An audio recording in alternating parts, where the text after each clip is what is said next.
Hey guys, welcome back to the channel. It's Trey, and let's talk about Twitter, because Twitter has been officially brought by Elon Musk, and people are freaking out, and comic book pros are talking about they're over it. And I think that's great. Bye. Maybe y'all can actually tell good damn stories instead of fucking tweeting all goddamn day. That's what you can goddamn do for me. That's what you can do for me, because good God, you guys been on Twitter all day, every day, and then these goddamn comic books be fucking bullshit, and you be like, who the editor? Who is the editor right now? And it's just like, it's kind of crazy, because you're just like, we're listening to less than 10%, less than 5% of the population is on Twitter, and yet they let all kinds of stuff get dictated. You know, you can get fired from your job, you can get doxxed, all kinds of stuff just from Twitter, because you said something that, you know, people didn't like. And these comic book creators are like, well, we're done because, you know, Elon Musk is trying to keep away freedom of speech. No, you're just mad because you won't be able to troll people and try to cancel them or dox them or whatever. Just like anytime somebody say something that you don't like for instance, they were trying to cancel Chris Pratt again for no reason, and James Gunn, you know, defended him, which hey, I'm glad, you know, somebody defended him, because it gets ridiculous, because that little thing called Elliot Page, with her dumb ass, I'm sorry, Elliot Page, the former her is now a he, and formerly changed the damn comic book character to fit its stupid needs. So, you know, yeah, ever since that it said something, people have been attacking Chris Pratt for no damn reason, and then they want to try to get him canceled or whatever. Or for instance, Gina Carano, you know, said what, you know, retweeted something that's actually public pictures that you can actually see with public quotes that actually goes with the whole cancel Twitter, cancel culture thing, and she gets fired, but Pedro Pascal can call half the damn fans, you know, Nazis. And he got love using Nazis as like some kind of, you know, badge of honor or whatever. You're a Nazi. You're LGBT. I mean, you're homophobe. Oh, okay. And what is that supposed to do? What is that? You know, it's like, do you even know what a real Nazi is? No, clearly you don't. But you want to use it all the time. And again, you wonder why people are just walking away from all of this stuff. You know, people are losing their job over something that they said 10 years ago. 10 years ago. Are we that damn stupid right now? 10 years ago. We're losing our minds over tweets. And then you got the comic book artists that think that they can do blockchain and call the fans trolls or whatever, and then be like, I wonder why nobody's buying my comic books. You know why the hell people ain't buying your damn comic books. Y'all asses sit up there and copaceted this culture. You copaceted this audience that don't care about anything. You change characters around, like Eric Lawson said before he got that night letter and had to take retract it. People aren't, you can't keep changing characters, classic characters, and expect them to read the new classic characters. No, I don't read Iron Man for Riri Williams. I don't read, you know, Batman for Jace Fox. You know what I'm saying? I don't read Robin for bisexuality. I don't. That's not why I read those books. Those books happen to be great comic book characters. And you think that if you replace them with a diverse character just for the hell of it, or sex change, or gender change, that it's supposed to make me be like, yep, that makes me want to buy your book. No, it doesn't. It turns me off even more. And that's a real sign of trouble, to be honest. You know? Because it goes back to, you always want to try to get new readers in, and that's true. You should want to try to get new readers in. But you should never neglect the old fans. And y'all been neglecting the old fans for a long time with a whole bunch of BS and nonsense to the point where, you know, people are over it. You know, oh, you made a character that was for 80 years, never been LGBT, is all of a sudden LGBT. Oh, okay, great. I'm out. What are you talking about, you bigot? No, I'm not being a bigot. It's just fucking 80 years of history dictates that the damn character ain't never been fucking LGBT. That's the point.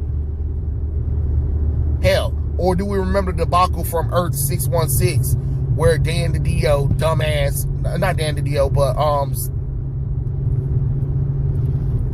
what was his name? Fucking, I said Dan DiDio because I'm mad at Dan DiDio for the New 52. Dan Slott.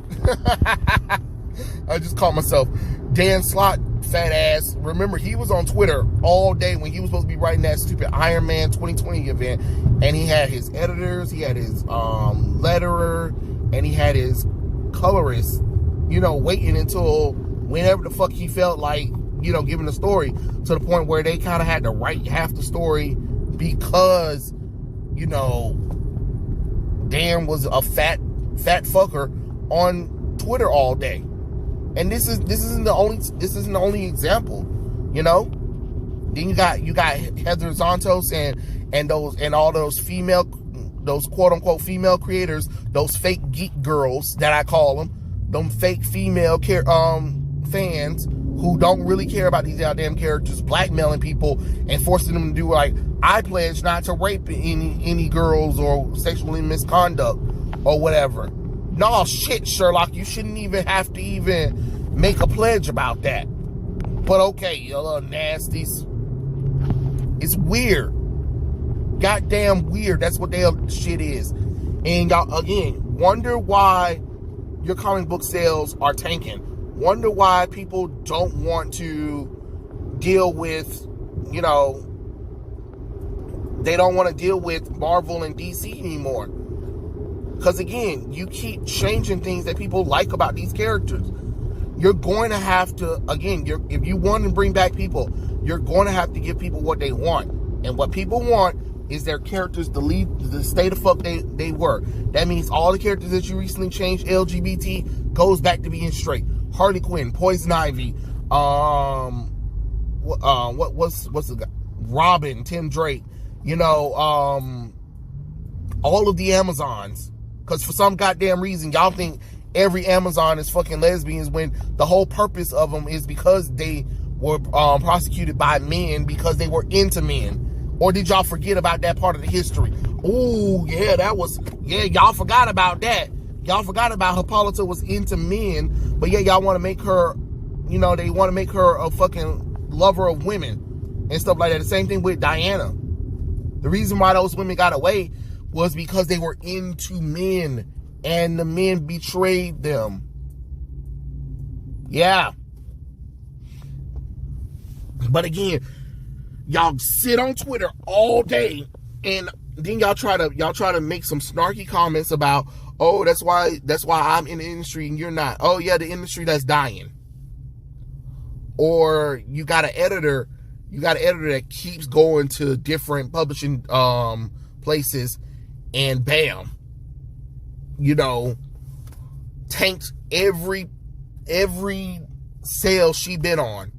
Or the infamous, if you don't like my politics, don't buy my books. Okay, great, done. You cannot keep telling people if you don't like something, don't buy it. No, you're at a service, which means that your ass is supposed to make corrections. If your customer base say they don't like this shit, you shut the fuck up and you change it, because you the one who came into this. You the one who played with the toys that nobody asked you to play with, change them all up, and then think you was gonna leave without fixing shit. No, that's not how this works. That's not how any of this works. And it's crazy. These comic book people barely get any interactions. Then I hear people who on Twitter, because they follow a certain person, the comic book artist or writer or whatever, done block them when they was like, wait, hold on, I don't why am I being blocked?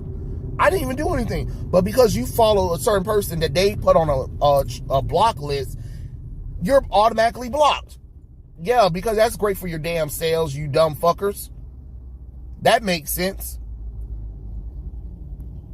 I'm gonna block potential customers because they are following a person I don't like.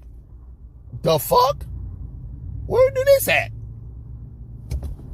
It's very immature and petty, to be honest, when you think about it. But hey, again, this is what they do.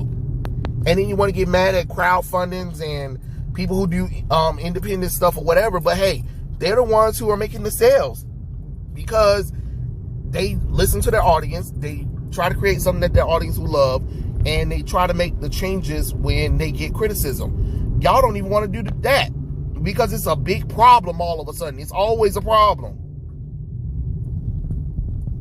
Maybe if y'all don't be on Twitter like you guys claim y'all ain't gonna be on Twitter, maybe you should just, actually do your job that you're hired for. Maybe not being there can actually show you, like, damn, maybe if I go out and, y'all favorite line that y'all like to tell people, go and touch grass, and I actually touch grass. Wow, the nature here, or the human emotion from here.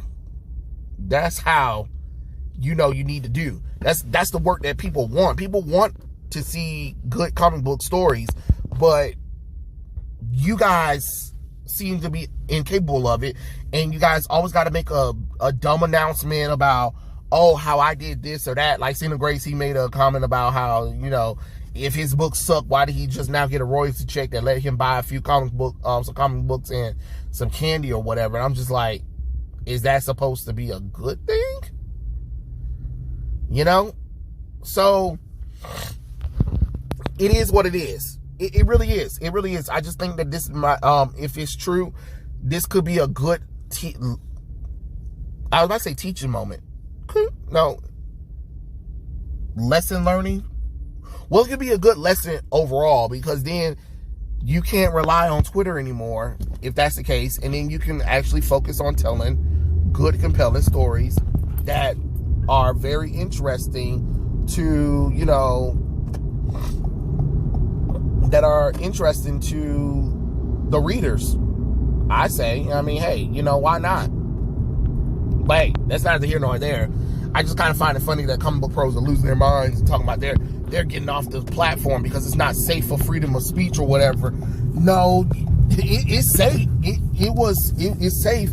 It's just that it was helping you guys out more so than it was helping anybody else out, because hey, heaven forbid that everybody else have a inkling of a different opinion than you guys do. Then you be like, oh, you guys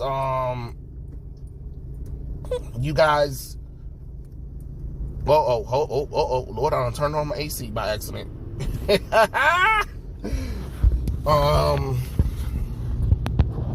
Heaven forbid that comic book fans have a different opinion than you, but hey, that can't happen, because that means we're not true fans, even though a lot of the people that are working on comic books don't know anything about a comic book history.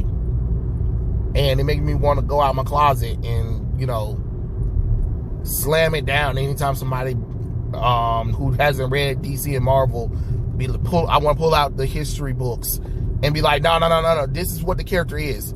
This is what the character is. Read the fucking encyclopedias, all the editions. I was trying to tell some damn body, but here's a damn book that's actually telling you the history and lore of the characters. But okay, whatever. Hey, if it gets y'all to tell good stories, leave. Go find somewhere else, I say. But it is what it is. Tell me what you guys think in the comment section below, and I'll catch you guys later. Peace out.